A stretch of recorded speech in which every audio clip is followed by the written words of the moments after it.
আপনি কান্না করেন কেন? কিসের জন্য? কথা বল। প্রথমবার সালাম দিলাম, সালামের জবাব দিল।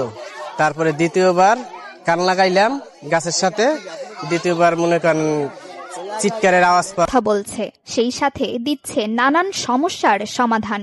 গাছের শুনলাম যে কথা বলে, এবারে গাছে জিজ্ঞেস করলাম যে ভাইয়ের বিয়ে হবে কিনা, বলছে বলছে, আর দুইবার বলছে। তাই যখন আবারও প্রতিবার আবার বললাম, তখন বললো জোরে এরকম করে ওরে।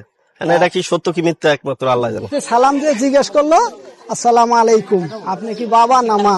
আমি একটু বিপদে আছি, আমার সাহায্য করেন। তো এইখান থেকে একটা কণ্ঠ দিল 12-13 বছরের মেয়ের মতন, আমি অনেক বিপদে আছি। আমি এতটুকু কেউ কান পেতে গাছের কথা শুনপুর উপজেলার গজিনা গ্রামে। বন্ধু বান্ধব বলছে যে গাছে কথা বলে, ঠিক আছে, শুই না। আমি বন্ধু বান্ধব নিয়ে এই জায়গায় আসছি, আইসা